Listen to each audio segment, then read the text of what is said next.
Hello everyone, this is Art for Introvert, and the subject of our analysis today is the movie The Butterfly Effect. It was released in 2004 and soon became one of the most successful independent projects of the 2000s. Both the audience and the critics gave it welcoming reviews, and before long the movie was hailed as iconic despite the questionable quality of its production. The movie has gained its fandom not for the visuals only, but the ideas it conveys. Let's look into them. The Butterfly Effect tells us the story of Evan Treborn, a boy who experiences memory loss and blackouts which prompt him to keep a diary. He never reads what is written there until he goes to university. By pure accident, he finds that he can travel back in time by reading the notes made by his past self. And grabbing the opportunity to change the darkest moments of his past, Evan prevents the most terrible things that had happened to him in his childhood. Things like taking part in child pornography, accidentally killing a young woman with her daughter, or seeing his own dog buried alive. However, each time he changes something, his future changes too. A single alteration of his life leads to Evan living a new life each time he comes back to the present.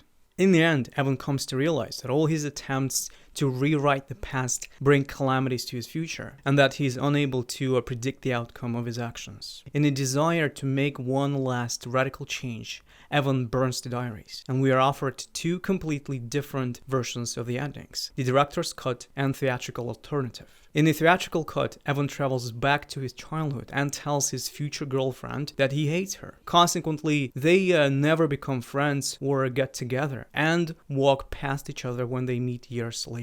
The director's cut, however, is a much darker scenario. Evan goes back to being an infant in his mother's womb and strangles himself with his umbilical cord. And this leads to happier outcomes in the lives of all his friends, though. Let's go over the name of the movie, The Butterfly Effect. The phenomenon of the butterfly effect was discovered by Ed Lawrence, a meteorologist and founder of modern chaos theory. He suggested that the flap of a butterfly's wings might ultimately cause a tornado. In simple words, the butterfly effect means that the most insignificant events can make the most significant changes in the future. In cinema, the butterfly effect is a trite metaphor for the huge impact of insignificant events, which is way too simplistic.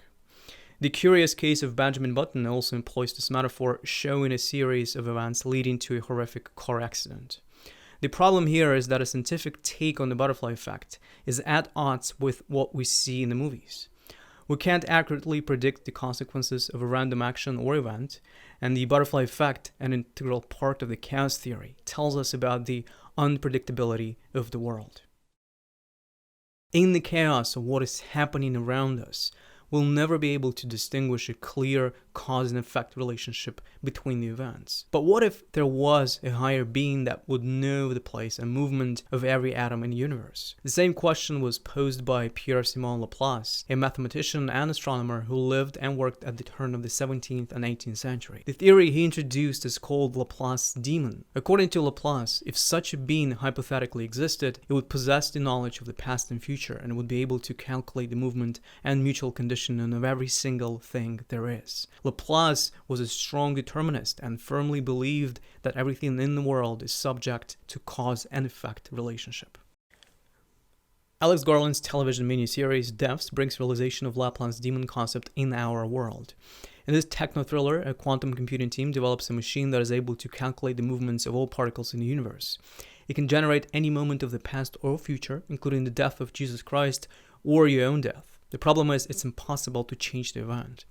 Philosophy is adamant in associating the phenomenon of fate and our influence on it with the concept of free will. The ancient Greeks taught us to accept our fate without a question, as did Oedipus Rex, a character from tragedy of the same name by Sophocles. The Middle Ages understood freedom as the submissiveness to God's will.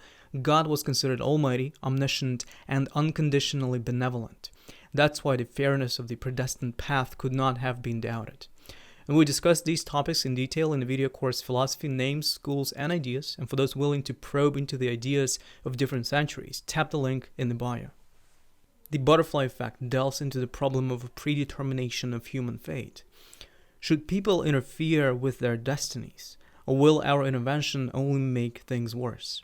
The movie doesn't give us a specific answer. On the one hand, the main character's attempts to change his fate led to the disasters. His friend went crazy, Evan himself went to jail or lost both hands in an accident. On the other hand, by the end of the film, Evan manages one final and successful change.